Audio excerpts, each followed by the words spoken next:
Good evening and calling the meeting to order. Welcome to the West Hartford Public Schools regular Board of Education meeting. Today is Wednesday, November the 6th, 2024. Charlotte, may you please call the roll? Mr. Gagnon, Excused? Mr. Goldman, Here. Dr. Harris, Here. Ms. Merrimon, Here. Mrs. Nezarella, Present. Dr. Thomas-Farquharson, Here. Mrs. Yagaloff, Present. Student Representative Sarah Granquist, Here. and Student Representative Herschel Yarabelli. Here. Thank you so much. And Herschel, may you please lead us in the Pledge of Allegiance?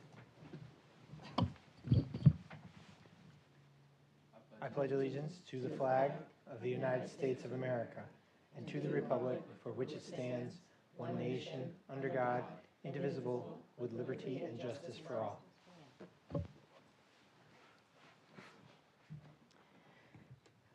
Thank you. We do not have a revision to the agenda order. Now it is time for public communications. This is where we're able to hear from you, your thoughts, your questions, your suggestions. Each individual is allowed 3 minutes to speak. We ask for you please to come to the podium and share your name and town of residence. Please be mindful of Charlotte, who will hold up a yellow card when you have 1 minute remaining in your time. And when your time is expired, you will see a red card. We ask for you please to respectfully take your seat at that time. Be mindful that we as a board are attentively listening. However, it is policy that we do not respond to comments as they are being made. With this being the first meeting of the month, we are receiving comments on both agenda and non-agenda items. And for our awareness, tonight's agenda items include accepting and approving revised policies 1,000, 4010, 4300, 5000, 5310, 5350, and 5505. Also, enrollment and class size analysis as of October the 1st, 2024. College credit bearing opportunities, AP, ECE, and CCP. Approval of the financial report period ending September 30th, 2024. And approval of minutes from October the 15th, 2024. Starting with those who may have signed up speaking on agenda items. However, the list I have before me has no names on it. So I will ask if there's anyone in the audience who would like to speak on an agenda item. Seeing none, we'll see if there's anyone who would like to speak on any agenda item, or any item that is. Seeing none, we shall pause with public communications and proceed to non-staff communications and reports. This is where we're able to hear from our student representatives what is happening within their respective schools. So Sarah, please share with us what's happening at Hall. November is off to a great start over at Hall. This week we are launching our Report, Don't Repost campaign at Hall, and we also introduced a new lockdown and secure the school alert system today. So there is a new alarm, and in the case of lockdowns, a blue light flashes, and with a secure the school, an orange light flashes. Today also marks the end of the first quarter, and grades will close on Monday. And we also have our beginning of the year parent-teacher conferences coming up soon. 2 weeks ago, Paul had a pep rally, and we enjoyed seeing some of our teachers and students performing to Thunderstruck. Last week on Halloween, the National Honor Society hosted a blood drive with the Red Cross, and we had many Hall students and faculty donate blood. Each donation can save up to 3 lives. Last Tuesday, we celebrated students awarded academic honors from the College Board National Recognition Program. Hall honored 44 students in total. 25 of these students qualified for the National Recognition Program, which celebrates students who score in the top 3 to 4% of PSAT takers nationwide and identify as first generation, African American, Hispanic, or Indigenous. 17 students were recognized as commended students, scoring among the top 2% of test takers, and 3 students qualified as National Merit semifinalists, scoring in the top less than 1% of test takers nationwide. Following the ceremony, students and families were treated to a lovely breakfast from Lock Stock. Over on the music side, we look forward to our annual Veterans Day concert on Monday. Veterans are honored with a lunch, which is followed by a performance from Hall's music groups of some patriotic and military-related songs. The Navy's band, the Navy Commodores, also recently came to work with Hall's jazz band. This past weekend, Hall's Concert Jazz Band held its annual Jazz for a Cause charity event and raised money for Hands on Hartford, which serves economically challenged Hartford residents. Both Hall and Conard select orchestras and choirs are performing on November 17th at 3 p.m. at St. James Church. Hall's sports teams entered into their championships over the past few weeks, and unfortunately most were eliminated. However, girls swimming and diving have progressed and have their state trial meet coming up soon. We wish them the best of luck at their meet. Thank you, Sarah. Herschel, please share with us what's happening at Conard. Hi, everyone. If you may have forgotten me, I'm Harshal Urabelli, and it's nice to meet you all again. Today, I'll be filling in for Alexis as she is playing for Conard in the state's field hockey tournament this evening. With that being said, I'd first like to talk about community activities at Conard. First, in terms of past events, Conard had our Pink Out Day last Monday to support breast cancer awareness. We also had Principal Mrs. Tamborello Noble and Assistant Principal Mr. Melion represent Conard at the West Hartford Community Block Party this past October. Upcoming events include our Fall Pep Rally on November 15th, which will not only recognize athletics, but also other school-wide achievements, and Conard's Homecoming Dance on November 16th, with tickets being sold last week. Moving on to academics, many of our clubs have been actively engaging in their activities. For example, the Creative Writing Club has started its own Pen Pal program with residents living at McLean Retirement Home. This program allows students to form connections across generations through the traditional use of pen and paper. Regarding our arts department, Conard Theater and Drama performed props for their fall play, having a full house for all of their shows, and Conard Music had successful orchestra, choir, and jazz fall concerts. Finally, to athletics, Conard Field Hockey became CCC champs after a win against Hall, and Conard Girls Swim and Dive had an undefeated season. Other notable achievements include boys soccer and girls volleyball defeating Hall. As the fall season ends and teams are beginning their respective state tournaments, we would like to emphasize that registration for winter sports has already begun.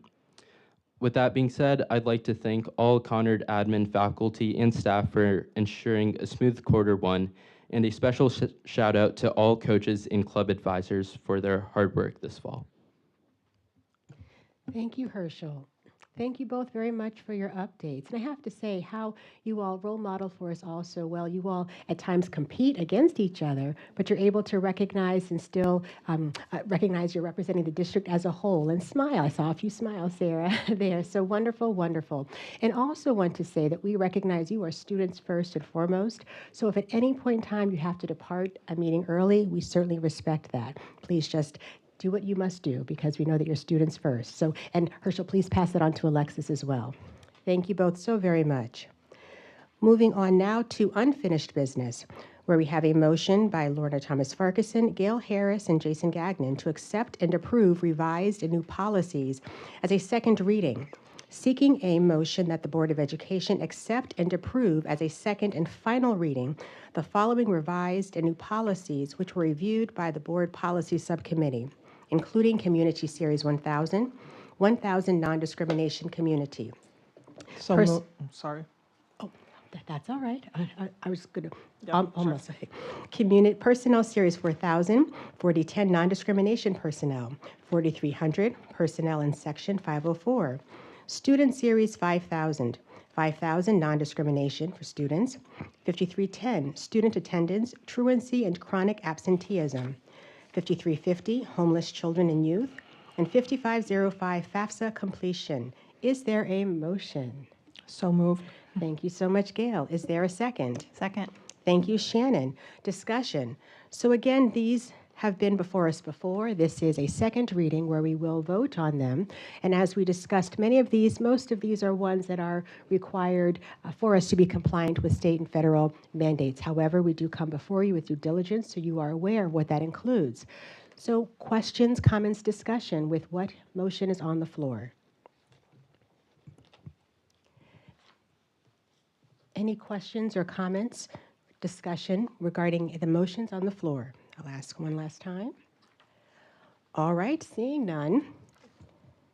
Just to be thorough, we'll go through each one and we'll vote just to make sure that we're voting through each one.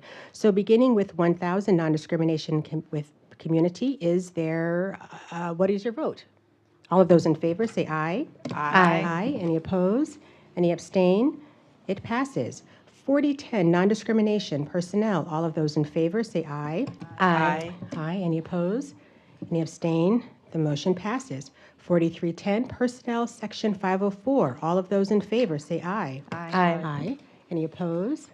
Any abstain? 4310. Did I say 4310? Pardon me, let me restate that. Thank you so much, Claire. Restating regarding policy 4300, personnel in section 504. All of those in favor say aye. Aye.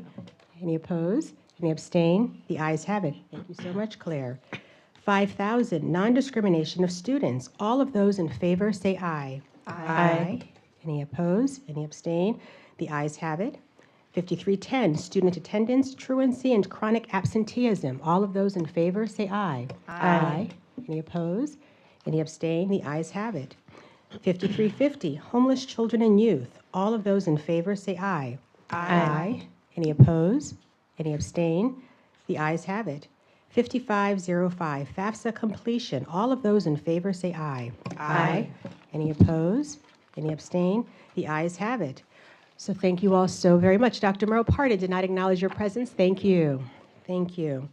Moving on now to new business, where we shall go on to staff communications and reports, and passing the microphone over to our superintendent. Thank you, Mr. Maecenas. Oh, thank you very much. And I feel like it's been a few weeks since I've seen all of you, so lots been happening in our schools, and I'm very glad to be able to make this report. First and foremost, I was almost tardy to our meeting because I was at the Bushnell celebrating Nora McHugh, who is our current Teacher of the Year for West Hartford Public Schools. We were there together to receive her award from the State Department of Education. And as you will recall, Nora is an exceptional teacher of chemistry over at Conard. We're very proud of her. So another shout out to her and all of Conard Red Wolves. I'd like to give a shout out to 14 Sedgwick students that recently attended and participated in the 2024 CAS-CIAC Young Men of Color Conference, which was hosted at Berlin High School earlier in October. It was an amazing day for them. There were more than 600 students from across the state who were able to participate. I'd also like to give a shout out to Jocelyn Tamburello Noble, who is our principal over at Conard High School. She was featured as a keynote speaker, one of several, at the Interval House Breakfast of Champions, which was held in late October. Conard has a partnership with Interval House, which began after a visit from Senator Blumenthal to promote protections for victims of domestic violence. And the visit itself was coordinated by our Family and Consumer Sciences Department, and specifically Jen Vauder and her students in the Human Relations class. So very proud of that partnership and very glad to be able to have West Hartford highlighted at that event. As Herschel mentioned recently, on Sunday, October 20th, the Office of Equity Advancement, in partnership with the town and a whole host of community partners, co-sponsored a community block party. The event itself was designed to foster community connections by encouraging families to engage with their neighbors in a fun and welcoming atmosphere. And it was a packed event. There were over 400 community members in attendance, and just a wonderful, wonderful treat. So I'm so glad for that.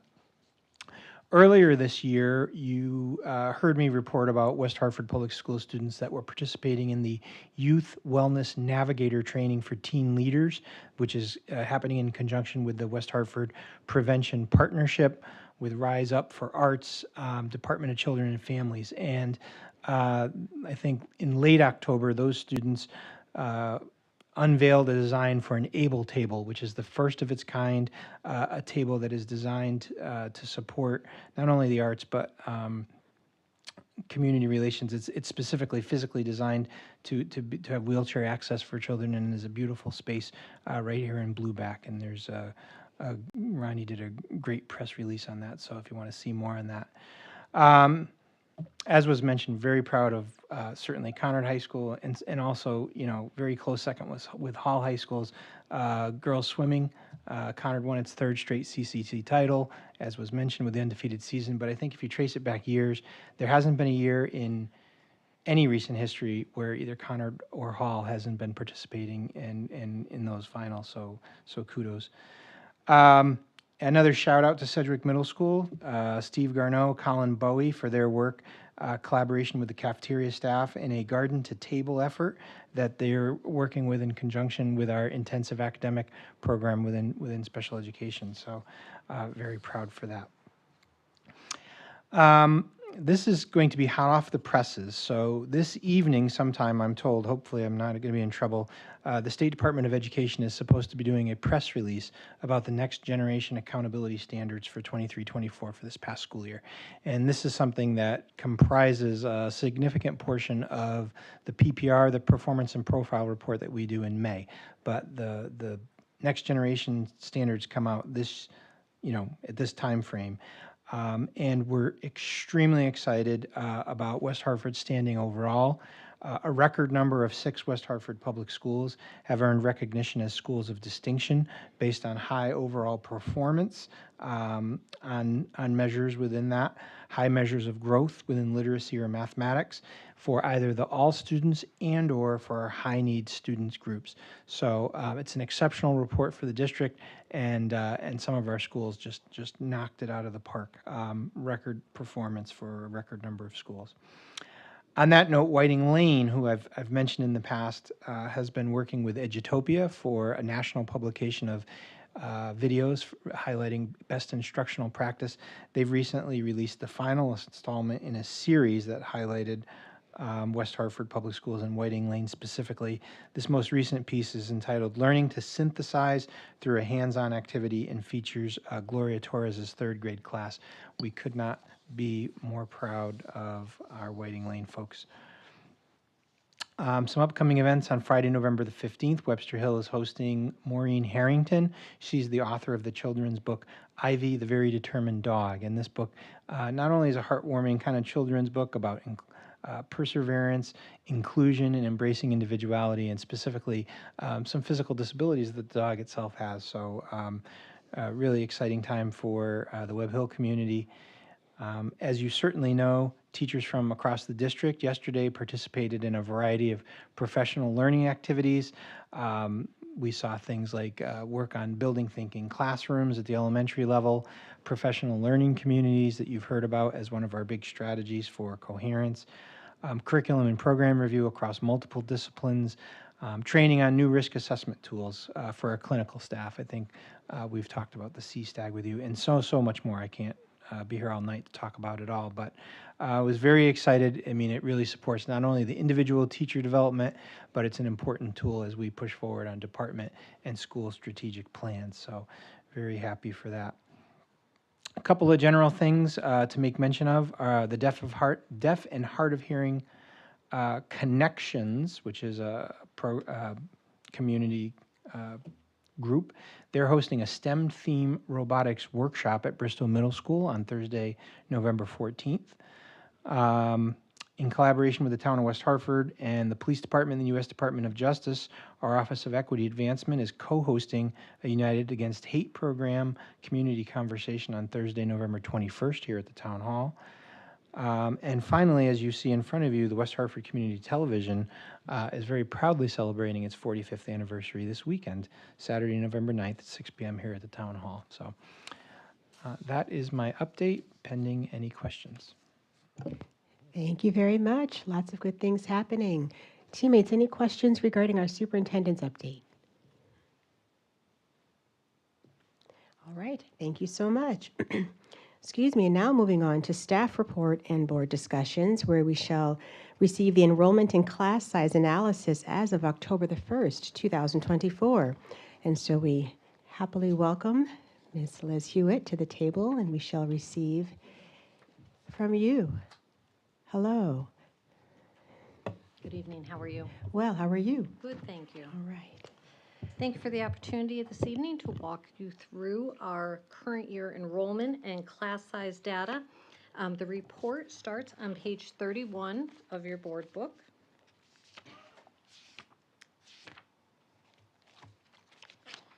The data in this report is as of October 1st, 2024. That's the official state measurement date for all districts across the state of Connecticut. But please note that this information is still preliminary. There may be some minor changes in it as we go through and comb through the data. As we look at overall enrollment for the district, we have 9,135 students as of October 1st. Of those, 8,686 are in-district K-12 students, with the balance being pre-kindergarten students, post-secondary students, and students who are outplaced from the district due to their educational needs. Table 1, as we get to that, details our system-wide enrollment by school and by grade so that you can see where we are at each school. When we prepared our enrollment projection for the 24-25 school year, we anticipated that enrollment would be relatively consistent with the 23-24 school year. But actual enrollment indicates that on October 1st, we had 146 fewer students than the prior year and 159 fewer than projected, a variance of about 1.8%. This variance is partially due to the change in age for kindergarten eligibility. As you may recall, students used to be able to start kindergarten if they turned 5 prior to December 31st, but this was the first year that that age changed to September 1st. So we certainly are seeing a reduction because of that change in state law. When we look at the chart on the top of page 32, you'll see that this chart depicts the enrollment variance by grade and level. So what you see here is a comparison between the actual enrollment for the current year versus the prior year, and the actual enrollment for the current year versus what was projected for this school year. And it's just a way to look by level as to the variances we are experiencing. So you can see on October 1st, we had 63 fewer students than we had anticipated, elementary students. We had 44 fewer middle school students and 52 fewer high school students than anticipated, creating our overall variance of 1.8%. And I would just say, keep in mind that this is a snapshot at a point in time. When I looked at the numbers as of November 1st, we already had a net increase of 27 K-12 students just in the month of October, as well as approximately 15 more pre-K students. So we use this date, it's a measurement date, but we do experience fluctuations in enrollment throughout the school year. If we look on Table 2 on page 35, you can see a comparison of projected and actual enrollment by school and by grade level. So this takes our variance of 159 students from what we had projected and shows how it's spread amongst schools and amongst grades. So as you look at this, you can see that projections at individual schools and grade levels have a lower level of accuracy than when we're looking at overall district projections. And you can see that, a couple of grades and a couple of schools had somewhat significant variances in the 3 to 4% range, but again, that balanced off by negative variances in other grades, coming to the net of 1.8%. So enrollment projections, as you know, are a key factor in determining staffing levels and class size. So as we turn to Table 3 on page 36, you can see that when we look at our elementary classes, we have 201 sections this year, with an average class size of 19.3 students. So that average is higher than the first 3 years you see here, 21, 22, and 23. But those were years where we purposely kept class size small because we were in the pandemic. Our average this year of 19.3 is very similar to last year's of 19.4, but has not yet returned to our average of 19.8 that we saw in 1920, which was the last year before the pandemic. So I think, we're getting used to moving back to a higher level, but we still have not returned to our typical level of students per class at the elementary level. At the middle school level, our average academic and unified arts classes average from 18.7 to 20.7. And at the high school level, our core academic classes average 21.4 students at Conard and 20.7 at Hall High School. So based upon this data, we feel that the class sizes are reasonable and within the guidelines across all levels. Detailed information on the number of sections per subject area, the average students per class, and the corresponding staffing levels can be found in tables 4 to 6 for the middle schools and tables 7 and 8 for the high schools. You'll see, particularly with the high schools, if there are classes that are either particularly low or particularly high, there's a note at the bottom of the page to explain that variance, and you can see that there are very few of those. Most of them fall within a reasonable range. Those that are outside that range are for a particular reason. It could be a very specialized class that only a few students are interested in, or in the case of some of our music classes, they have perhaps a very large group, but still appropriate for the subject matter. So this report provides information, as I said, as of a particular day for the current school year, but we are already looking at enrollment projections for the 25-26 school year and for long-term. We're looking at those, number one, as we start our budget process for the upcoming year, but number two, to take a long-term look and make sure that our facilities and our staffing is appropriate as we move forward. And that information will be presented to the board in February, just before we start the detailed budget process. So this is just a brief summary of kind of some of the highlights of the report. I know you've all read it, so I didn't want to go through every single page, but I'm happy to answer any detailed questions you may have or information on trends or anything else you may have. Thank you so much, Liz. Teammates, any questions or comments regarding the information we've received? Claire. Yeah, I was curious. I know the 27 is the max number at elementary. Is there a max number of enrollment for high school? So middle and high, generally, 27 would be the highest we'd want to go. We don't, similarly with guidelines, we've had a class here or there over the years that might get over-enrolled, typically if it's an AP or an honors, and it becomes one of those really business decisions of the principals. Do I break that into two small sections, say of 14? But if I do so, then based on my FTE allotment, because now we're breaking it at a class level, so it's not the same as the elementary where when we break that, that's a whole FTE. I have to have a smaller section or fewer sections somewhere else. But we will generally use that as the guideline for our maximum, but those again are guidelines. Okay, now would a teacher have any choice in the matter or maybe get some support if it starts getting to 28, 29 students? Yeah, we've when we run into those situations, and I mean, you're talking perhaps. There's just two here. Yeah, very seldomly. Yeah.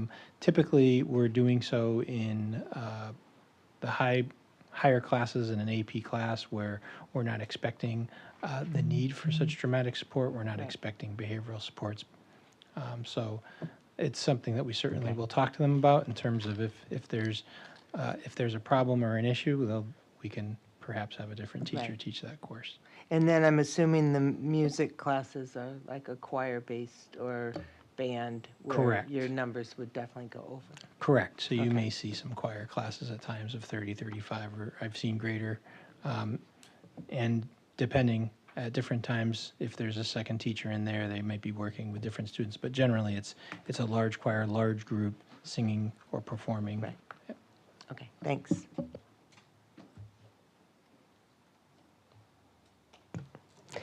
Other questions or comments? Gayle, and then Ethan. So I actually had two questions. One was, and this may just be me getting the timeline wrong, but did we not know before we made these projections about the kindergarten changes? We did. So the comparison that I was doing was the prior year to this year, and that's the reason for the decrease when you compare us to the prior year. When it relates to the current year and the projections, we certainly didn't know the exact impact that the kindergarten age change would have. We had anticipated, typically in the 4 months from September to December, we would have approximately 135 students, but students had the ability and families had the ability to ask for a waiver. They would get an assessment. And so it was a little bit difficult to predict how many of those we would grant, particularly in the first year. This came as somewhat of a surprise to families, and so they were all trying to adjust it, and we felt that we would get a higher number of requests. So that certainly was part of the reason. The other thing to keep in mind is, when I look at 159 students, my first thought is that that's quite a bit. But when we looked at it was 60 students at the elementary level and that we have 201 sections, it means we had about, 0.3 additional students per section. It was not enough, except at the kindergarten level, to cause any kind of section breaks. Okay. Yeah, so kindergarten, from what we projected, was actually, while we projected we'd have as Liz just said, we projected we'd have much fewer kindergarten students. We ended up with 12 students more in kindergarten than our projection. So Right. the explanation is that the overall enrollment is down, with kindergarten being a factor, but the projections were within 2% of where we anticipated them to be. Right, okay, thank you.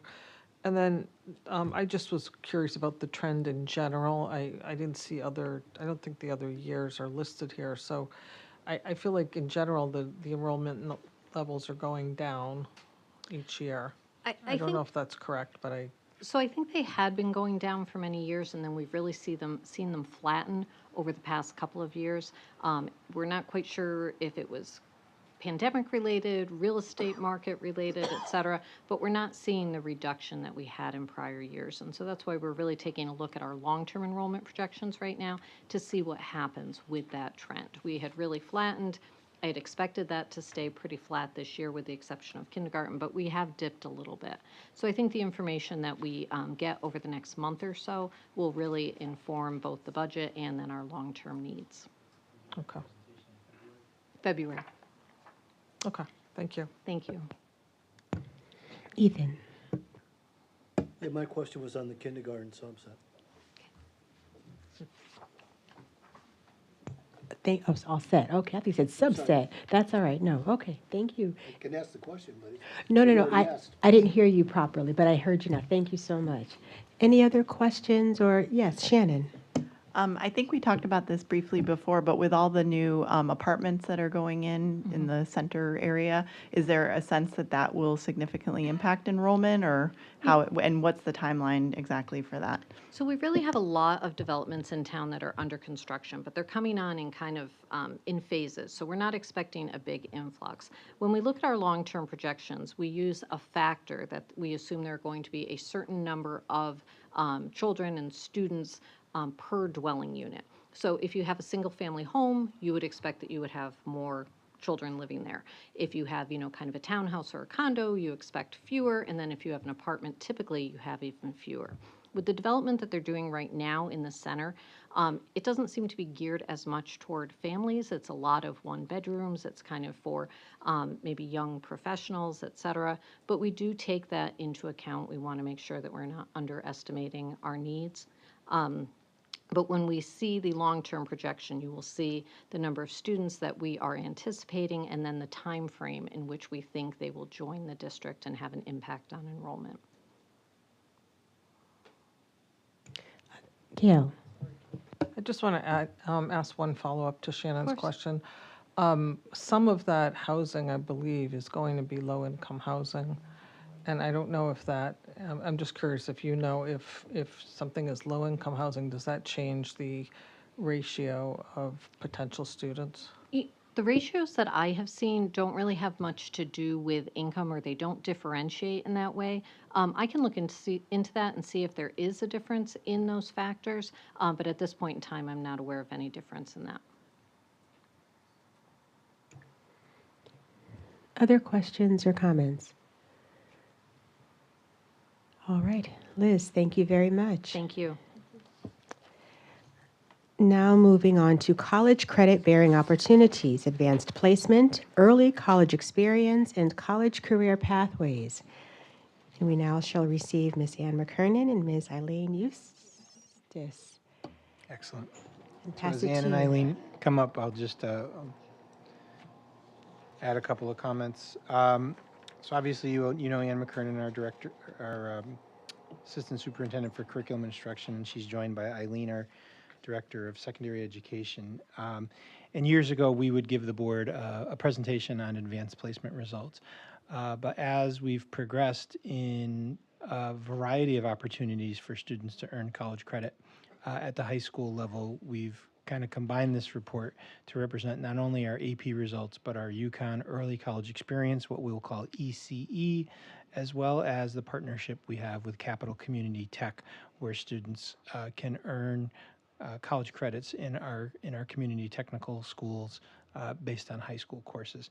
And as they get ready to present, this is really just a dramatic home run in terms of our achievement this year and the opportunities that we've been able to create for students in this particular venue of college preparedness. So with that, I'll turn it over to Ann and Eileen.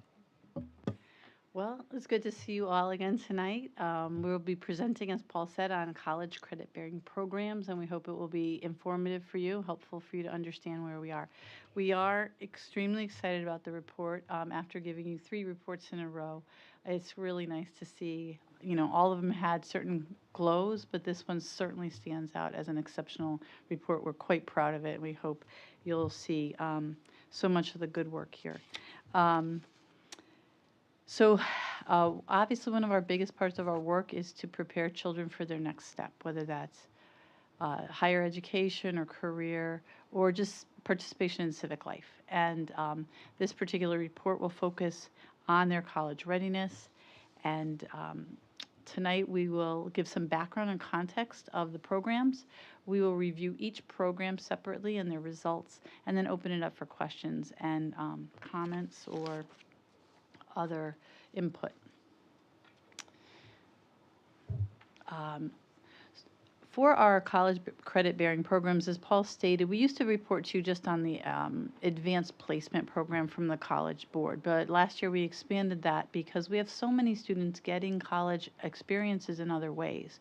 So we've added the early college experience, which West Hartford partners with UConn on. You can partner with other institutions of higher learning as well, but our major partner here is the University of Connecticut. And we also partner with Connecticut State Community College for the College and Career Pathways program. We'll take each program separately, and certainly, as always, if you have questions along the way, feel free to jump in or save them for the end. I'll start with the Advanced Placement Program. It's a fairly well-known program, but maybe you haven't been in school in a while and you haven't thought about it in a while.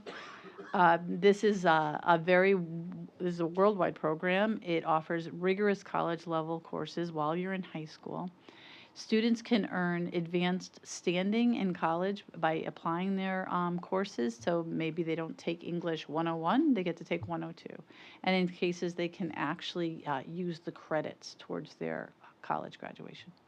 It is the most widely of the academic programs. There are others such as the IB program, and there's Cambridge exams, and there's other programs like it, but AP is received and considered by over 3,600 universities.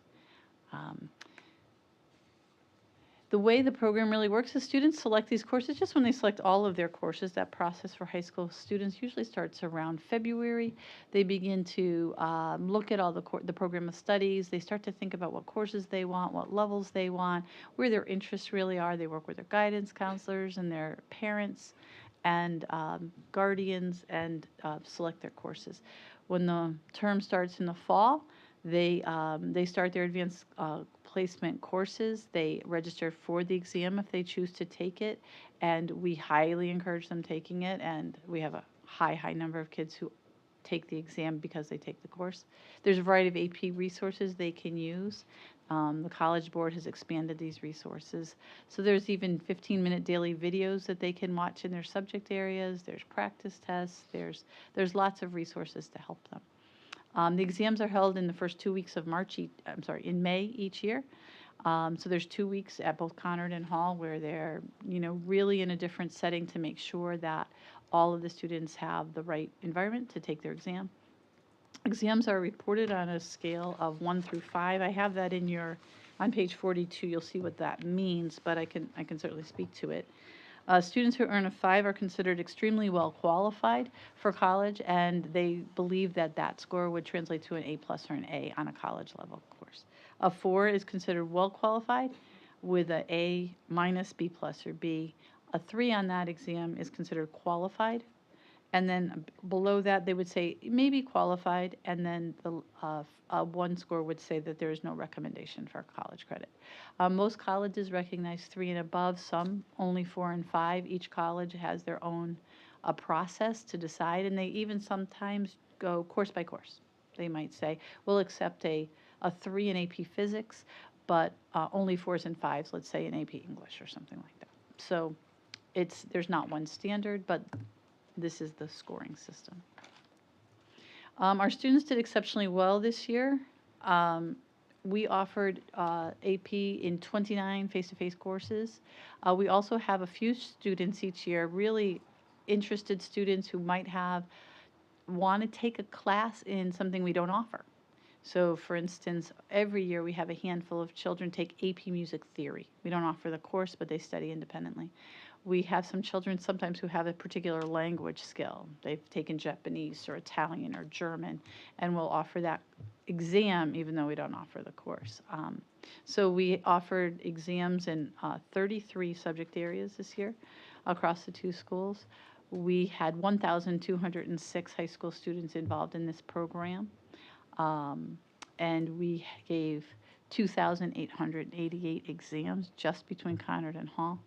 And we had a passing rate 3 or higher of 81%. Those facts alone still wow me, so I hope they wow you a little bit because they are tremendous. And to put that a little bit more in context, we look at a multi-year chart of progress of AP, and this chart begins back in 2005, and Paul was around when they really started to say, this is a pathway we want to offer our children at, really kind of at the maximum level, right? It wouldn't just be a program we offer, but we really want to encourage all children to take. So going back to 2005, when they had under 800 students taking these exams, the red indicates Conard's participation and the blue Hall's, and then the total.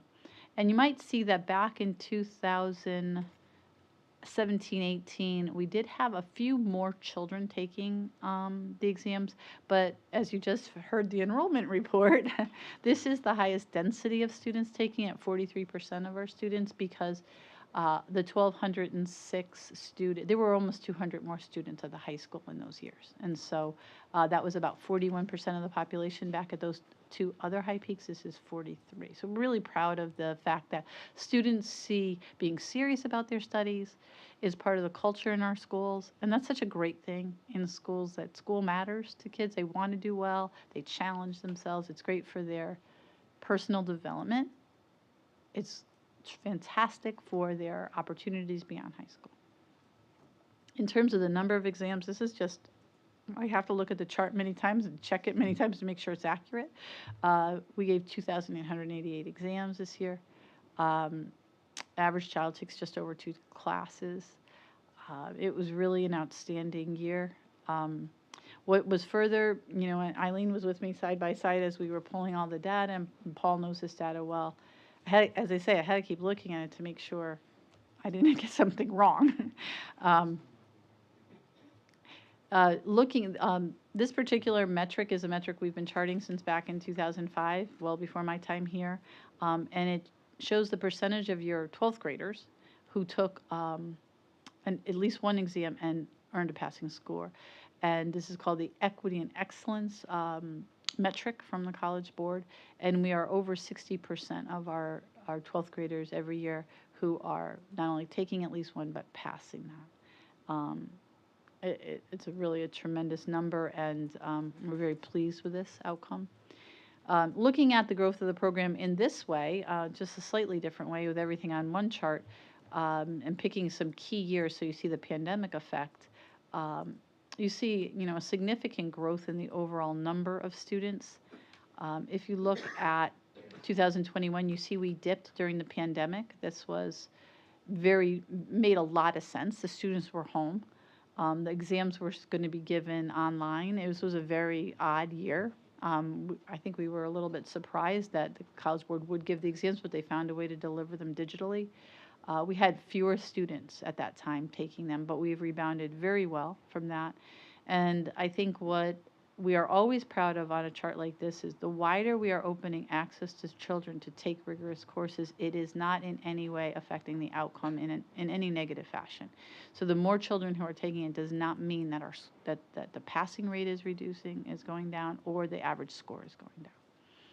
And that makes us really happy to know that we're giving any child who wants the opportunity to take the hardest courses and challenge themselves.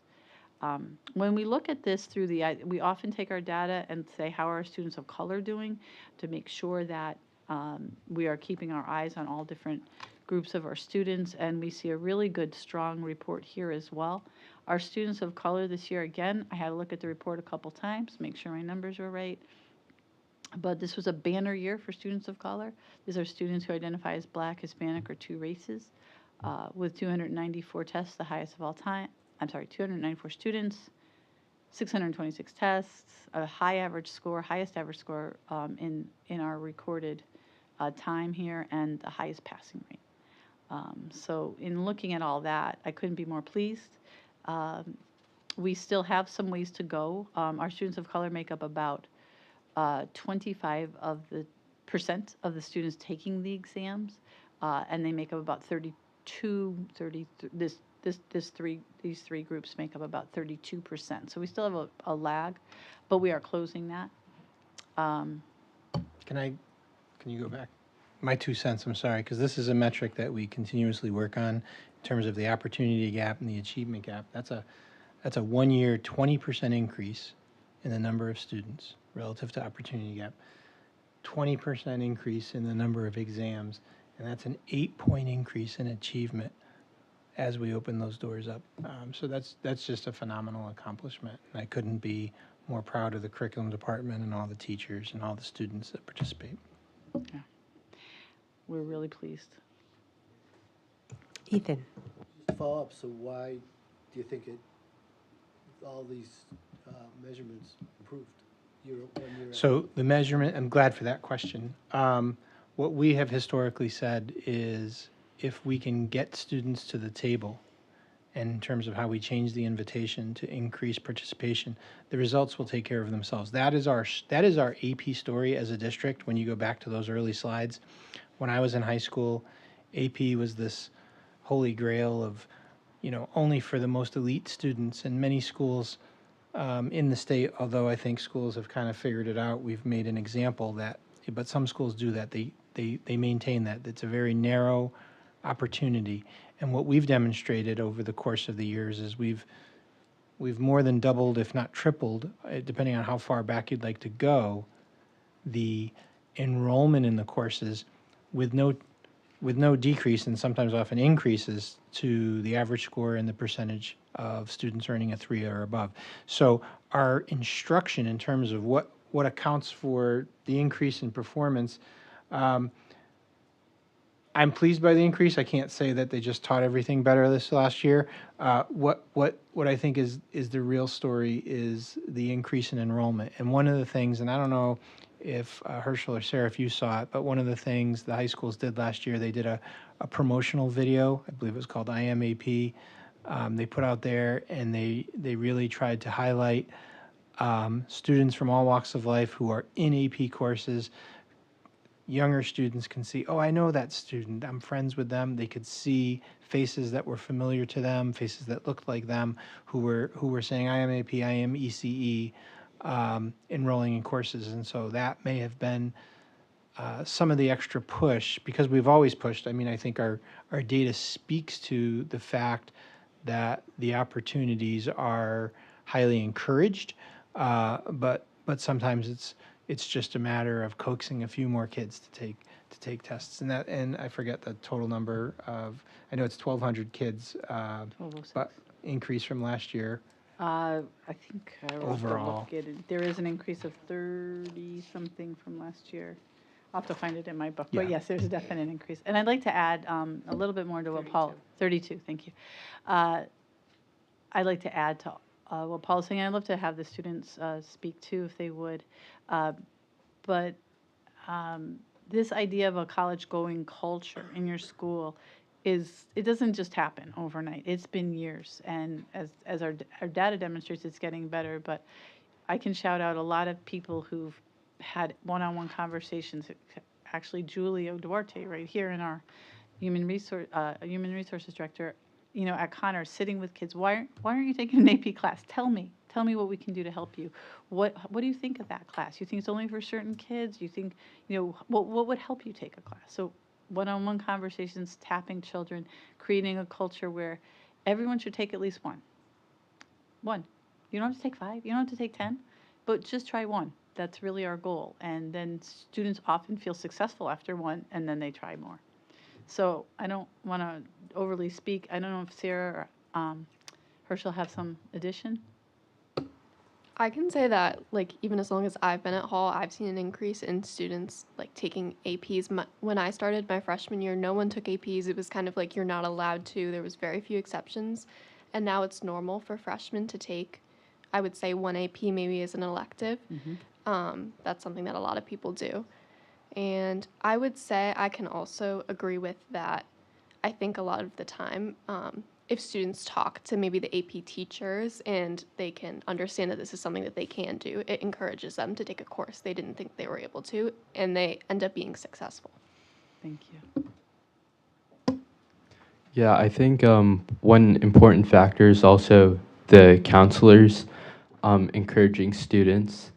I know that, I guess one of the main points that they emphasize is that, you'll never know if you'll be successful in the class if you don't try in the beginning.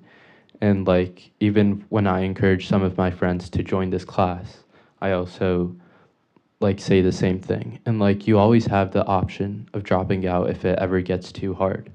But yeah, I think one point that's emphasized at Conard is that to always give a shot, give a try. So yeah. Thank you both for your additions, because it's a great message for life. Always give it a shot. And Sarah's right. We've seen more 9th graders try a course here and there. There's not many 9th graders. That's where the number is actually even more impressive, because the 1,206 children, really, it's mostly a 11th, 12th grade program with about 3 classes that are heavily subscribed to by sophomores. That would be government, biology, and AP seminar. But we see more and more freshmen try things like AP computer science principles, or similar. That's the one that I remember the most, but there's others. So thank you for your additional comments, because we are seeing more 9th graders try maybe an elective early on, and certainly the message is really important. The culture of your school really matters. So certainly. Can I just clarify one thing on that number there? That's students of color that got an average score of 3.3. You have 76.4%. But then for the district-wide, we have students that got 3.6 on the average score, and that's at 81%. I just want to make sure. Yep, so 81, so 76% of the 294 kids got a 3 or above. if you put all their scores together, the 5s, the 4s, the 3s, and you averaged them up, that was a 3.3. And then you're saying if you put everybody in the pool, there was an 81%, so it's like a 5-point achievement gap and or a point, and then you said a 3.6, I believe, for Right, the it's a average score. 5-point achievement gap, but it's also not the same score, right? Because you're. Well, it's not 76% of 3.3, it's 76% of the 294. No, I understand, I but apologize. Just Yeah. restate your question then, I'm sorry. we're not looking at the same score. So on this chart, for the students of color, we're looking at a score of 3.3, where we said 76.4% of the students got above that. But then for the district, we're looking at a score of 3.6, which isn't up there. And we said 81%, yeah, so. I Yeah, so guess- of the 1,200 kids who took tests, the average score for everybody, for the whole district, students of color, Caucasian Right. students, everybody, was a 3.6, slightly higher. 81% of the whole population got a 3 or above. When you just look at students of color only, about 300 kids, they were at a 76%, 3 and above. So there is a 5-point achievement gap there, but highest, we've always had a slight achievement gap. And the average score, corresponds. Typically, the best, we could talk average score, but a 3.3, 3.6, like, I don't know how much of a, Yeah, I'm just saying, wouldn't we want to compare like the same score? Right. if we were looking for the gap itself, this Yeah, is for the the gap, historical right, for trend the of gap how our itself. students of color have done. though, Yeah, if we were looking for the. Sure, gap sure, itself, sure. Yeah. Yeah, I don't know, it may not make a huge difference, but I guess I'm wondering what the gap. No, I would be think for the I district. think it's in the book. The when we put it in the book, we put them side by side so that you can have, or one above the other, so that on page 45, so that you can have that appreciation of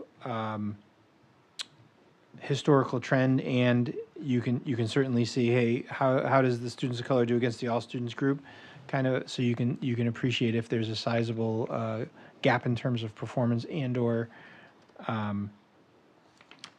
basically two measures for the same thing, percentage earning 3 above or average score, depending on how you'd like to look at it.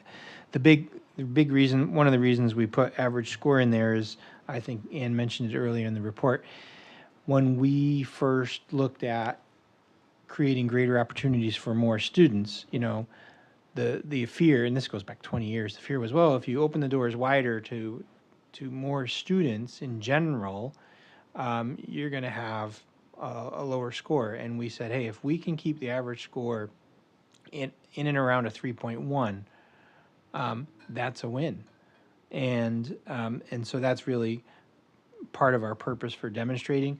If you have too high of an average score, if your average score, and we see this in courses, we'll talk like, oh, you've got an average score of 4.6.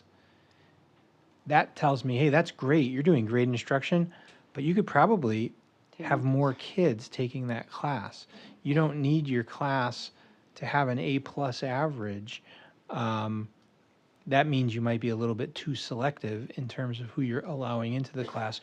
And allowing is not always the right word. I think I pick up what Herschel said, encouraging into the class. So that's one of the reasons why we look at this, because number one, I think you're right. I think, as Ann mentioned, there's always more work to do, but we're extremely pleased that we've got the highest percentage at 3 and above ever. And at a 3.3, I'd say, boy, I could take some greater bets and try to get even more students of color, even more all students in the district to participate.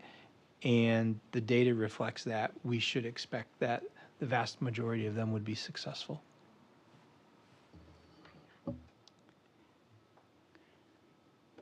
Are there any other questions with this piece here? Claire? Sure, go ahead. Yeah, I was just wondering, I understand that the number of students taking AP exams, the Conard Hall charts, it corresponds directly to the number of AP exams, but can you explain what might constitute the reason that there's almost double the amount of students? Well, according to this chart, if I'm reading it right, there's 400 students in 2005 at Conard that took the exam, like 750 at, so are they, No, that's- so yeah, you'd have to subtract, because You'd- Hall you'd is have- stacked on top of It's Connard. a stack chart. okay, so they're not both starting at 0. Correct. Right. Okay. So, right, so those are two stack charts. So the hall number would start at like 400 and go to 750 or whatever that would be. Yeah, think of it this way, if the width of the blue is ever significantly different than the width of the red in any region, then there would be a discrepancy in the numbers, but by and large, The Hall numbers aren't a chart started at 0. correct. Okay. Correct, they don't start at 0. Ethan? So, you mentioned 43%. You mentioned 43% of students took the test, I believe, is what I wrote down. 43% of this particular chart, 43% of the students in the school Right, were in this program. but that's for all 4 grades? Correct. If So- I divided it by the grades in which, if I divided the test takers by the grades in which you really have a lot of, Well, the that's what I was majority of the gonna- program, it would go to over 60. Well, Very actually, quickly. if it's 1,200 students taking it, there's an average of 700 in a class. Oh, There's 2,803 kids. This would be the denominator in so this it's case. it's 3 grades, 10th, 11th, and 12th. I calculated in the whole school, because there are handfuls of ninth graders, so I didn't want to say, oh, they don't count or Okay. something. So I did everything, but if you said, well, this is really an 11th and 12th grade test, then, oh my gosh, you're much You're in the higher. 80s. Yeah, we'd be in the 80s, but if you're looking at, because it is true, there's not a lot of ninth graders, but there's been increasing numbers. I see ninth graders asking And for 10th tests. graders so- too? Yeah, in fact, 10th grade, there's a couple highly subscribed classes. One is AP Biology, and we have high numbers there, over 100 in maybe each school, I'd have to look. AP US Government is very highly subscribed at Hall, and it's subscribed to at Conard at about 40 students. And then the AP Seminar Research, it's 2 courses that you would take for a specific honor called AP Capstone. And it's not a highly subscribed course. It might be a course that has 20 to 30 students, but it's typically a 10th grade course. Well, just on the biology and the government, noticed that they seem to have a very high number. It's interesting that it's just 10th graders. Yes, they, And the US you government can in have Hall 11th just seems graders in that. phenomenal. You can have 11th graders in that gov class, and you can even have a handful of 11th graders in other classes, but as generally 10th, that's where it fits best in their schedule. Yeah, No, so the the- traditional sequence for a high school student in the science program, just use that as an example, they take a physical science in grade 9, then they take a biology typically in grade 10. So Chemistry at you, 11th and yeah, physics chemistry. at 12th. So you get a lot of 10th graders who choose the AP biology as the biology offering in 10th grade. Yes. Yeah, no, the number that seemed phenomenal was the US government and politics for Hall. Yeah. Yeah, social studies. Yeah. Still, seems like a lot of The, students. the largest number of participants is generally 11th grade and 12th grade. Okay, thank you. But yes, there's good, strong participation in 9. But going back to this 43, I just wanted to be as, kind of straightforward as possible. The participation rate divided by the total population of the school is 43, but it would be closer to 80 if it was just 11 and 12. Thank you. Claire? If I'm looking at this correctly, the 2010 number of 909, it looks like students of color made 10%, was 10% of that number. And now you're looking at 24% of the total exams are students of color, is that correct? Yes, we're really coming up in that students of color. I did look at, and it's on page 46 in your book, I wanted to look at how are we doing representing the children versus their representation in school as a whole. So we see, for instance, our Asian students, 14% of test takers are Asian, they're 12% in the school, so it's slightly over represented.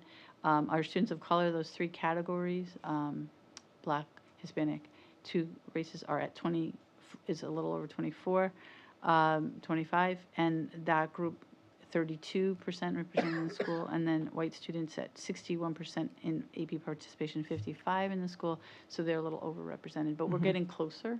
Right. And that's, I think I said in the paragraph we to before, despite any goals, we'd love to see a real equal representation, but we're certainly moving. And what's beautiful about this program is no one has to be taken away for others to be added. It's just additive, right? So you don't have to say there's a limited number of seats. There's seats for everybody. Right. And the net gain in confidence and how you feel about yourself when you take on a challenge of an AP class and do so well, the overall student body has raised up their opinion of themselves. Yeah, the College Absolutely. Board has actually published a lot of studies on college persistence, college success rates, based on metrics such as participation in the AP exam. Just ask one more time. I just want to make sure, I know I'm belaboring this a little bit, but is the achievement gap then 5%? In this particular metric? Yeah, on this particular metric, because you Yes, we you would said say over that. over a score of 3. I think what you could say is that the all students, 81% of all students get a score of 3 or higher. And of students of color, that's 76.4. So that's about a 5% achievement gap there, yes. But, okay, but that's only over 3, so, like, if you looked at how many get 5, it could be a different number. Oh, that's all combined, 3, 4, 5, Yeah. yes, it's all Yeah. combined there. Thank you. You're welcome. I'm just curious, is there a demand for, at what point do you hit a threshold where the demand for the AP course would constitute providing it as a offering? Or is it dependent on the staff that you have available to teach Well, that course? The nice thing is if the students are choosing that, they're not choosing something else. So we move around the FTE to fit that. There's a challenge in some lower enrolled classes, but I think the only one that I've really been concerned about is like some of the language classes, AP Chinese and AP Spanish, because it's an elective by that point. You've met your world language requirement. You might want to take it. We also don't want to take away that class if it's like the final class in a series. So sometimes those run a little smaller than we might allow another course to run. But we can always adjust. We have it is always additive if you're not taking regular U.S. If you're not taking AP U.S. history, or you're not taking U.S. history, you're taking AP. So we just shuffle around based on the demand, and it generally works out. Language is the only one that's a little bit tricky. Any other? We'll have opportunities as well at the end of the presentation also. So yes, please continue. So there are things called AP awards, and we have lots of students receiving these AP awards. They're pretty amazing. So the AP Scholar is a student who has earned 3 or higher on 3 AP exams, and we have 210 students between Connor and Hall who won that, which is pretty amazing because 3 AP exams is a good, healthy course of studies in high school. And then we have students who are AP Scholar with honors, and that means they have earned a 3 or higher on 5 AP exams, and they've retained a 3.25 average or higher. We have another 113 students there. The distinction are students who have earned 3 or higher on 5 exams and have an overall average score of 3.5. The capstone diploma is really an interesting one. These are students who took the class AP Seminar and AP Research. So there are 2 specific classes that are independent research classes. The first one is like working on areas of interest in groups, in small groups, and then going into further study. And then the AP Research course is really truly starting your own true study of a self-selected project independently, using your own research, and in some cases your own quantitative research if that's how you choose to do it. So the students really start to learn a lot in those classes about their interests, how to conduct research, how to do literature reviews, and how to really do college level independent research. Students who are in the capstone have earned a 3 in seminar or higher, a 3 in research higher, and have taken 4 other AP classes. It's really great for independent learning. Sometimes people think AP classes might be read this whole book, this huge textbook, study it, and learn the facts. And this is a real paradigm on that. This is learning to do your own research. The seminar and research certificate are students who just took those 2 classes and scored 3 on both, 3 or higher on both. And we have one student who This is a longer one. 3 or higher on 5 exams in specific categories. 2 exams from different languages. English could be 1. 1 exam offering a global perspective. It could be something like European history. An exam in science, any of the sciences, physics, chemistry, biology, and an additional exam in an area other than English and a world language. So we had 1 student who did all of that. And overall, we've had an exceptional number of students receive awards. And our schools have also received awards. The College Board recognizes schools who have met certain criteria. And there are 3 criteria. There are 4 levels of these awards. There's gold, no, it's 3 levels, gold, silver, no, platinum, gold, silver, and bronze. Conard is a gold school, and this means that they have 40% or more of their graduating class took 1 exam. That was actually 73% of Conard, so they're well above that. Another aspect is at least 25% of their graduating class scored a 3 or higher, and actually 60% of their kids did that. And at least 2% of their graduating class took 5 AP classes. And Conard won the Gold Award. Hall won the same award, but they also were recognized as having access, another award called Access, which means when you look at their AP exam test takers who are underrepresented minorities or low-income students, if it mirrors, that group mirrors or exceeds the school's population in that area, you would get the Access Award. So Hall also won that. I'm going to turn it over to Eileen for the next portion of our program, which will be the dual credit courses. But I can't say how fulfilling it was to put the report together, because I have the benefit, as Eileen does and Paul does, of seeing all the work that goes behind these numbers, the conversations that teachers, counselors, principals, assistant principals, parents, guardians have with children, and the culture it creates in the school that, challenge yourself. This is really good. This is good for you. And so we're very proud of this. And I'll turn it over to Eileen. Okay, thank you. So we're going to talk a little bit about our dual credit courses as well. Just to let you know, we do have several courses that run as AP as well as maybe UConn ECE, so a student has an opportunity to take an AP exam along with earning credit from UConn. So that's always a nice opportunity. But last year we really felt like it was really important to highlight this because we also have several courses that stand alone as dual credit courses. And so it's really great for us to be able to highlight that. So this graphic actually comes from the state. The state is collecting this information, and it is a part of our accountability report. And what this shows is that we have 1,100 courses that were completed under dual credit courses. And that would be students that are enrolled in the UConn Early College Experience courses, as well as our programs through CT State Community College. So just as a reminder about the Early College Experience program, we partner with UConn. There are lots of other universities in the state now that are offering this program, but UConn has really always been the leader. They established the program in 1955, and it is the longest running program of its kind in the nation. So it's great. We love to continue to partner with them, and they continue to expand offerings that will align with oftentimes courses that we're already offering.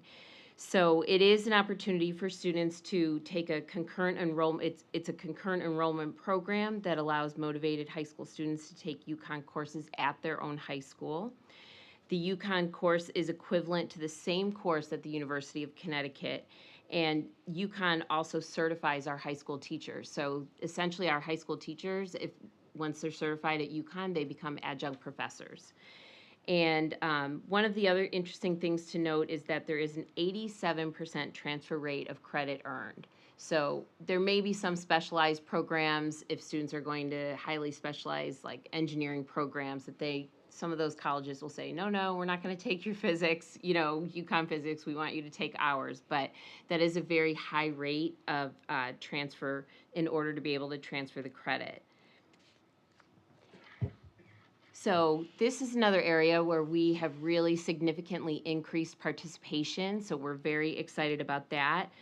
You can see the graphic shows our growth over time. You'll notice that we did have a bit of a dip right after the pandemic, pretty similar to some of our other programs.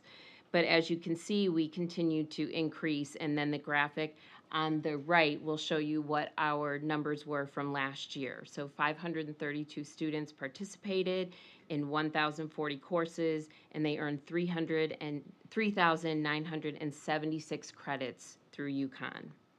So this is really our highest participation that we've seen, and we're excited that this continues to grow.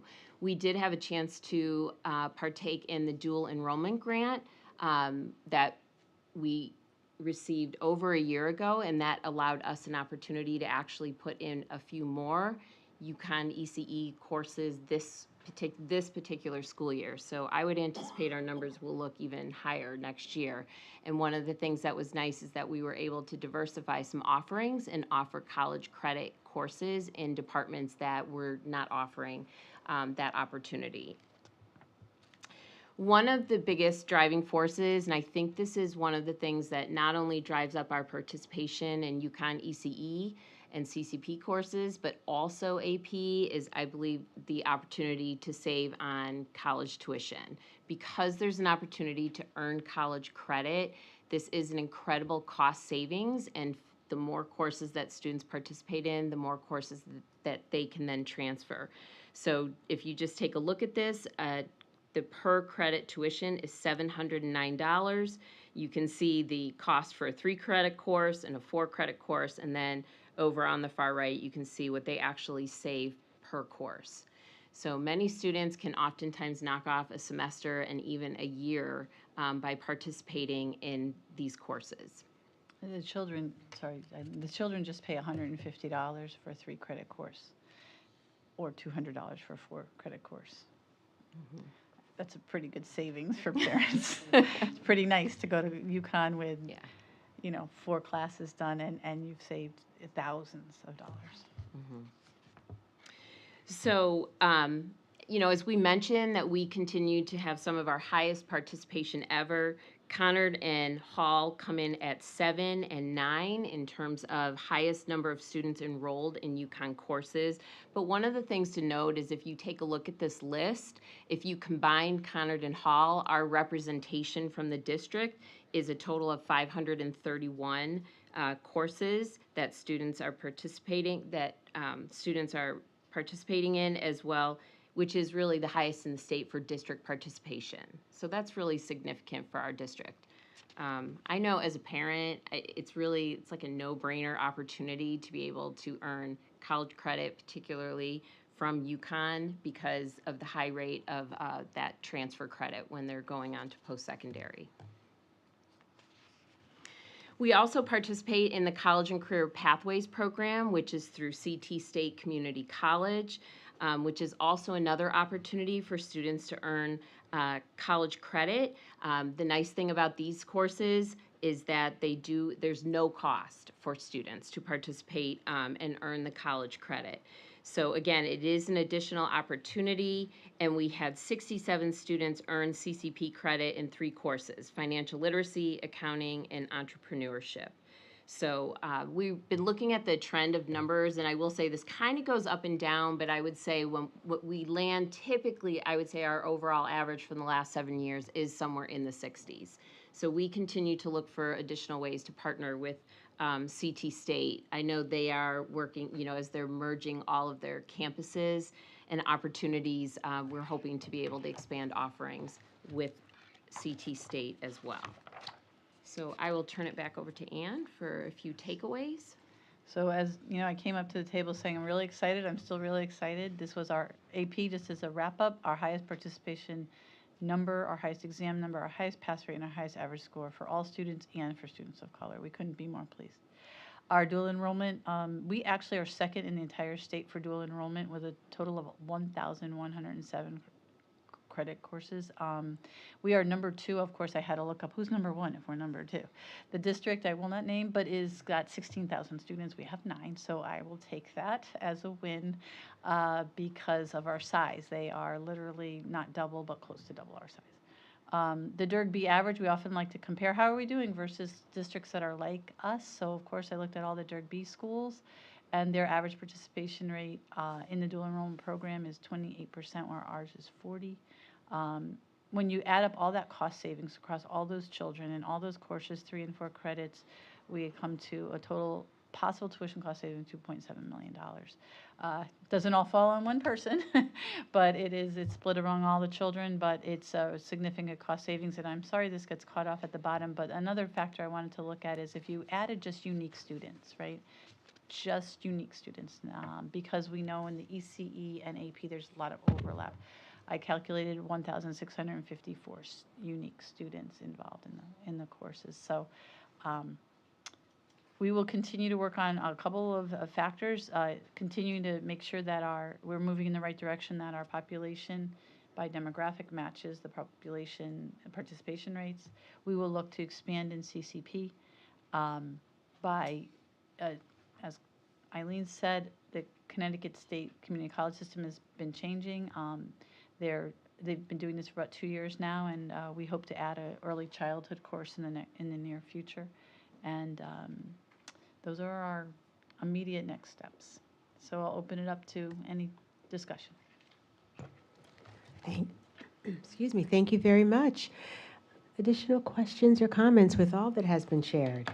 Oh, I'm sorry. One other thing I'd like to say, if you wanted to see any particular information, there's 2 appendixes in page 50, shows you actually every test in the AP program with the number of tests, the percentage 3 or higher, and the for Hall and Conard. And on the next 2 pages, 51 and 52, it is a chart that will show you the course, the West Hartford course that is offered in ECE, the corresponding UConn course, and the number of credits. So just to give you a little more detail if you need it. Thank you. Questions or comments regarding what has been shared?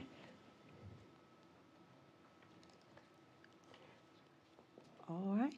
Well, I know we already had questions and comments. I do have a comment. I appreciate all of the information and equally share the excitement with the increased performance of our students. And I recall this being a conversation at many previous board meetings as to how the number of students participating has increased over the years. And what continues to be enlightening is that the level of participation from what has been shared was not only the students themselves giving themselves a try, but the staff opening their mindset of recognizing the potential of the students, and that then encouraging the students. And we know how powerful it can be when you tell a young person, I believe in you. I believe you have potential. So thankful to all of the staff that practice that.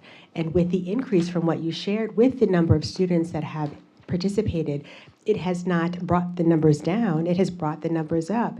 And to know that the increased number of students of color participating helped to bring that number up. And that's what's so beautiful with our district, that every student in our district helps to make it as great as it is. So thank you so very much for reminding us of that and continuing to raise the bar of expectation. Thank you.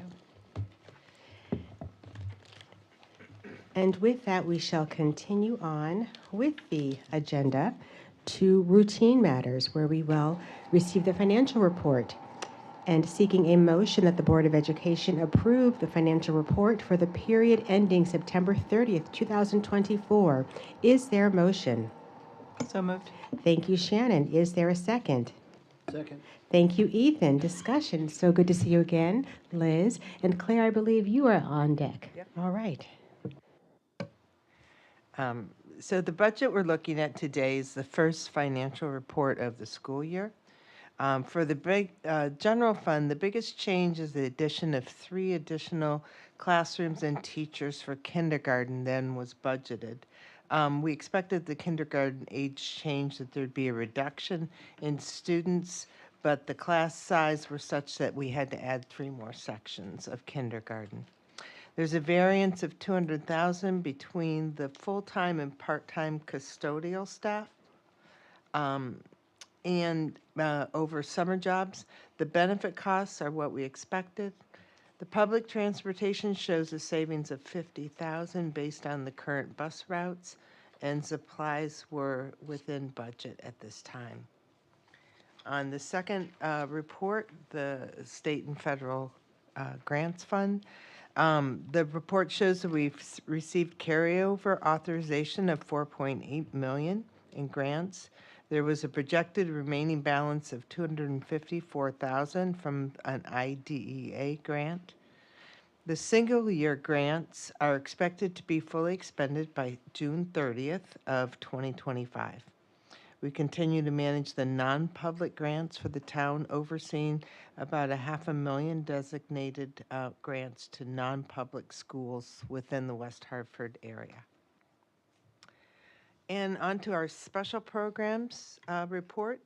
Our special programs fund includes investment, instrument rentals, educational services reimbursement from open choice, facility rentals, summer school, student testing outside of the whole school SAT, preschool funds, and post-secondary. This fund will achieve a surplus this school year, and we have an interest of $96,000 from that special programs fund. And on to the last financial report for nutrition services. The total sales is $502,000, which is a 3.5 change from last year. Our daily lunches were $3,387, which is typically low at the start of the year. Students who receive reduced or free lunch will have both breakfast and lunch without cost this year. The interest income in this fund totaled $53,000, and the current balance is $3.5 million. The two big projects that we're working on, the hall cafeteria project, the equipment purchases have been made, and the vendors holding the equipment until we secure a contractor to start the renovations. They're going to go back for bidding soon and see if they can find someone. They might also offer a carrot of possible both jobs, the Conard and Hall, not done at the same year, but maybe a vendor might be more interested in bidding if they can do both jobs. So we're hoping to start the work this coming summer on Hall and address the Conard cafeteria the following summer. All right, thank you so much, Claire. Any questions or comments regarding the financial report we have received? Yes, I just Gayle. have one question.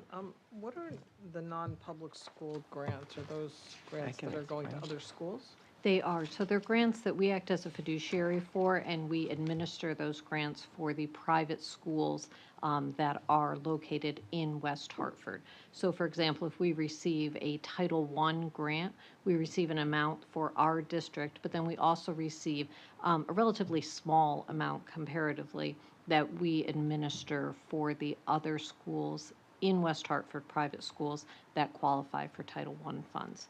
So we coordinate with them both through the curriculum office and through the pupil services office to inform them of those grants, let them know what they can be spent for. They make expenditures and we reimburse them, kind of act as a conduit for the state funds. Okay, thank you. Any other questions? Shannon? Related to that, do you get any indirect for serving in that fiduciary role? We could apply for that. We tend to apply just to direct costs because we have enough direct costs to cover the actual grant awards. So we certainly, it's just part of our administrative. We don't receive like a fee to do that. It's just part of our responsibility as the public district. Any other questions or comments?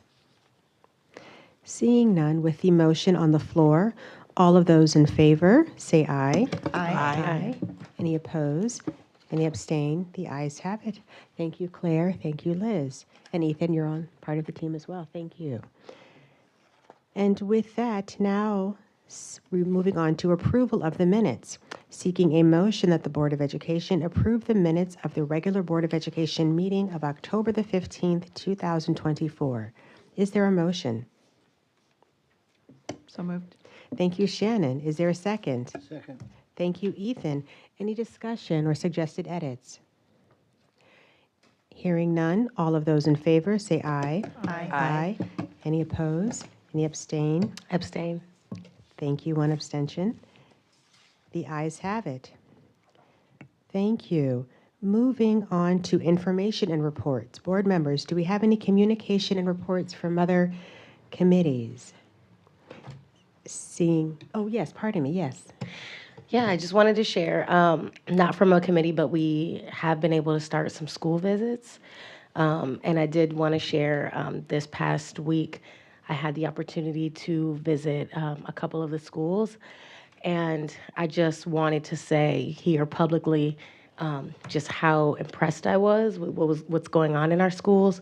And I haven't been to all of the elementary schools yet, but I had the opportunity to go to Aiken Elementary, and I'm even getting like a little flustered talking about it now. Like, I was really emotional. I was so happy. I'm just gonna say it because it's the truth. It's the best elementary school I've seen in my career. Like, I wanted to cry. I was in there fighting back tears because of all of the intentional relationship building, the social emotional learning. There were just so many, the celebration of diversity, all of the flags, everything in there was so intentional, led by a school leader who believes in the power of relationships with students and families. And I just, I'm exhaling like that because it was a breath of fresh air. And, that in spite of everything that's happening in the world, that we do have a district where leaders are rising to the occasion and where kids are safe and included and supported. And I was over the moon, and I haven't been able to stop thinking about it. I've took pictures and videos because I just keep looking at it because I'm like, is this really real? And so I just wanted to say that. I also had an opportunity to, I run statewide trainings for teachers, and they're pretty open call. In one of my recent trainings, I had a West Hartford high school teacher in there, and the wisdom that this teacher was offering in the session was just so valuable to all the other teachers in the space. I was, again, just really impressed. And it was such an example for other teachers around the state in terms of things that they can do that are realistic, having mindsets around the importance of building relationships. And so I just wanted to say, having the opportunity to engage firsthand with teachers, to be in schools and see what's going on, I think it hit me different than we sit and we watch the presentations here and they're great and we get to see the numbers and everything, but to go and see it in real time was just beautiful and inspiring, which also leads me to, the next thing that I want to say, that, I am honored to sit at this table with all of you. We don't always agree on everything. We don't have a perfect district by any means, but I just so appreciate the respect that we all have for each other, the candor that we have here, and our unrelenting commitment to students, teachers, and families. And I think that is gonna continue to support us in really just pushing forward and strengthening our district and having a space where anybody who comes here can feel safe and supported. And so while we can't control everything that's happening everywhere, I definitely am full of gratitude today that I get to sit at a table with all of you and do this work in this district. So thank you. Thank you, LaToya. Yes. I just have to say thank you to LaToya for that comment. I want to thank the whole board. I know that I've seen several of you out on several of the visits, and several those I haven't seen yet, I know are signed up for visits. I'm very grateful to have the opportunity to invite you in. And I just want to say thank you to all the schools, because it's the schools, it's the teachers, as you were mentioning, teacher that you saw out there, just a reflection of the work, the dedication. I mean, it's those folks that make that difference. And so very, very pleased to have you guys have the opportunity to see that firsthand. So thank you for the time that you donate on these nights and reading the reports, but thanks for finding time during your work days to come in and to be able to appreciate the schools. It's easy to sit up here and brag about the schools. It's great to have you guys have that real firsthand impression of it. Thank you. Any other comments or things to share? No. Lots of smiles up here right now, and thank you, LaToya, for what you shared. I think we all can echo that, so thank you. And now moving on to future business, where we have announcements of future meeting dates. Our next meeting will be Tuesday, November the 19th, 2024, right here in room 314 at 7 o'clock, followed by Tuesday, December the 3rd, 2024, here at 7 o'clock in room 314. And then Tuesday, December the 17th, once again at 7 o'clock here in room 314. Do we have a request for any future agenda items? Seeing none, do we have any visitors who would like to make a comment? Seeing none, we do not have an executive session, therefore seeking a motion to adjourn. So moved. Thank you, Shannon. Is there a second? Second. Thank you, Ethan. Meeting adjourned at 8:35.